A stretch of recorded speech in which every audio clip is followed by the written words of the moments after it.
GoPros are powerful small form factor cameras that can be used to capture some amazing action footage. However, as more people buy them, they're being used for more diverse non-action uses. Everything from filming games in a pool hall to filming football or baseball matches. This means that power requirements can suddenly become a concern. After all, from my experience of American baseball or football games, is that they tend to go on for about 438,000 hours. You'll start watching these games in your 20s, and by the time they're over, you'll be in your 70s.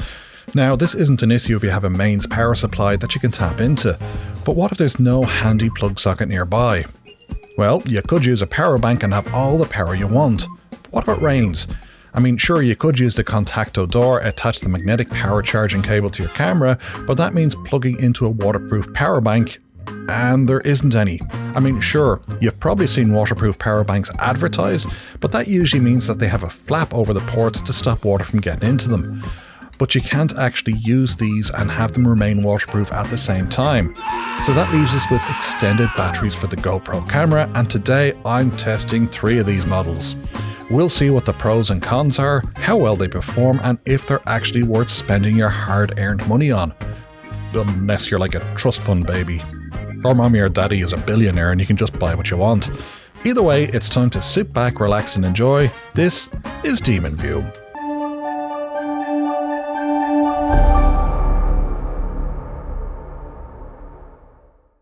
Hi there and welcome back to the channel. In this video we're going to be looking at extended battery options for the GoPro Hero 9, Hero 10, Hero 11, Hero 12, Hero 13. And I've got 3 of the top options out there and I'm going to be testing them out, seeing how long they last and what the pros and cons of each one of them are. So here's what you need to know for these tests. While GoPros are action cameras, if you're using them to film a football or baseball match from the sideline, that's not action. You're not participating in action, your camera is not getting any cooling airflow from action, therefore you need to use non-action settings. There is a vast difference between taking part in parachute jumping, kayaking, motorbike racing and filming it all, and just sitting there watching these events and filming from the sidelines. One is active action, the other is not. So therefore for this static battery test, meaning the camera is not moving or participating in action, I'll be using non-action settings. So here's the exact camera settings I'm using for this test. Resolution 5.3K. Frame rate 30 frames per second. Mode GP log, because I'll be color correcting in post. Hyper smooth off, it's not needed, the camera isn't moving. Screen brightness set to 10% and to power off after 1 minute. I'm not going to be watching the camera screen the entire time, I'll be framing the shot, simply hitting record and forgetting about it, so therefore there's no reason for the screen to stay on. Bitrate standard. Again, I'm not car racing, drone racing, skydiving. I don't have a lot of moving detail in the video, so therefore there's no need for me to use high bitrate. I will, however, be using 10-bit color. I left the GPS on where applicable, but a bit more on that later, and wireless communications were left on so I could do a few camera battery and filming timing checks. And my primary camera for this test was the GoPro Hero 13 for 2 out of the 3 tests, and we'll look as to why for one test I had to use the GoPro Hero 12, mainly for the first test. So our first extended battery test was using the FitStill extended battery, cost $39.99. As you can see, this is an interesting design. It actually has what looks like a dummy battery that fits inside your GoPro. However, this isn't what powers your camera, the power actually comes from this USB-C port that fits into the USB-C port of your camera. It feels pretty sturdy and fits the camera quite easily. However, you then have to fit this all into a frame that holds it all together. The frame itself doesn't feel that sturdy and it feels a little bit flimsy to be truthful, and that's not an issue for static filming scenarios, but if you decided to use this in an action scenario, then you might run into problems. On top of that, this power solution is not waterproof, so you'll want to avoid the rain if using this battery option or figure out how to wrap it in a plastic bag to keep things dry while filming. The bad news doesn't end there though. For some reason, even though the output is 5 volts 2 amps, I just could not get this to work with the GoPro Hero 13, it simply wouldn't power on the camera. Yet it worked with the Hero 10, Hero 11 and Hero 12 with no issues. So I ran this battery test using the Hero 12 as it's the closest performer to the Hero 13 as it runs basically the exact same firmware, which is completely different to the Hero 11. So what was the result? Well, at 5.3K 30 frames per second, I managed to film for 3 hours 42 minutes, and that's pretty impressive.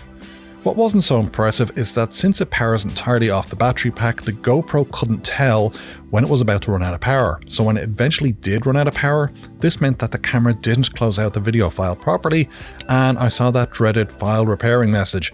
So possible SD card corruption is also an issue. It also comes equipped with one cold shoe mount on the case. Now, that might be useful for attaching a microphone, but since this plugs into the USB-C port and you can't use a microphone because you can't attach the media mod or the mic adapter, yeah, not really that useful, but you could put a light on there. So overall, I'd score this about 2 out of 5. If you're looking for a static sunny day 3-hour plus battery for the GoPro Hero 9 to Hero 12, then this option may work for you. It may not be the best option, but for the price, it's certainly worth considering, especially if you're on a budget. Next up, we have the DigiPower Extended Battery from ReFuel. Price $59.99.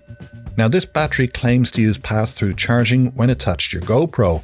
This means if you have the internal battery inside your camera, the camera will run from the external battery, and once that's depleted, your camera will then run from the internal battery. Now this has the advantage of your camera knowing when it's going to run out of power. It will shut down the recording properly, and therefore SD card corruption isn't an issue. This battery also connects via the USB-C port on the camera, and it fits very snugly around the camera itself and latches in place. How snugly does it fit?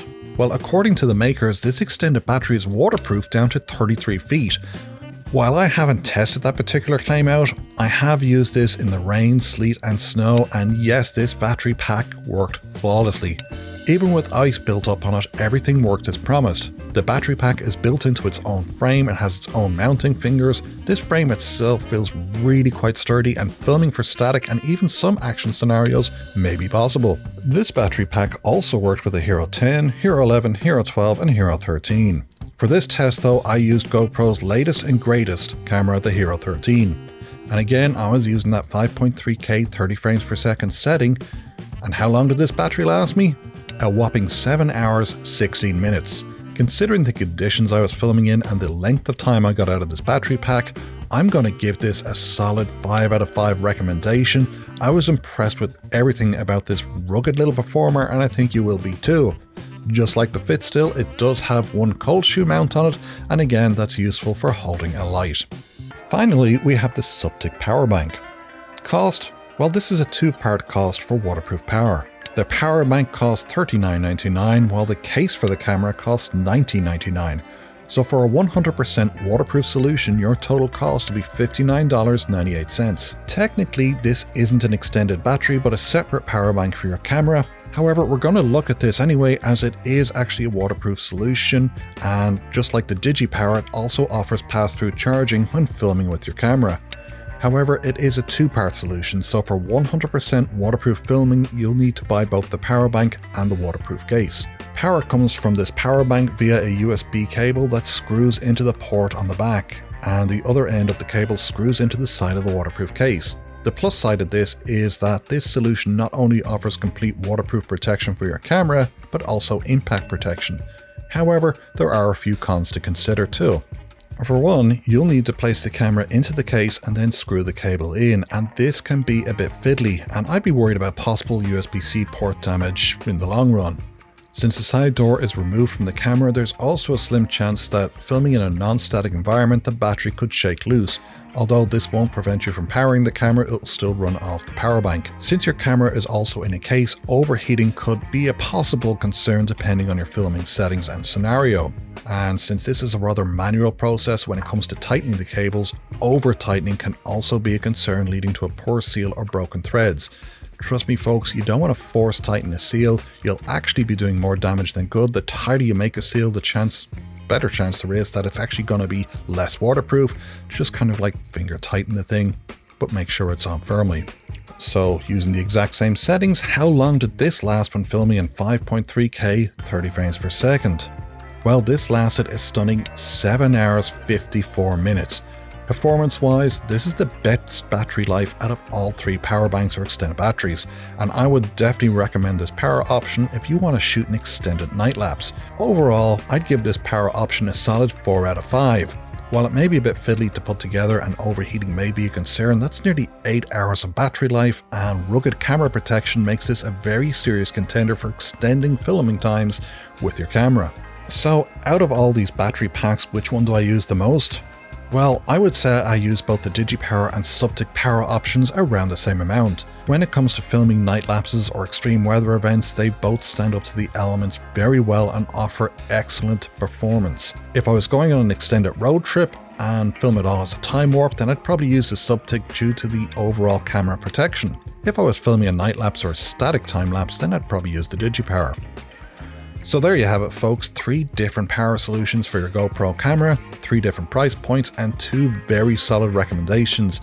If you're looking to film for longer times, then you know what your options are. So thanks for watching the video folks, I really do hope you liked this review, and until next time, cheerio.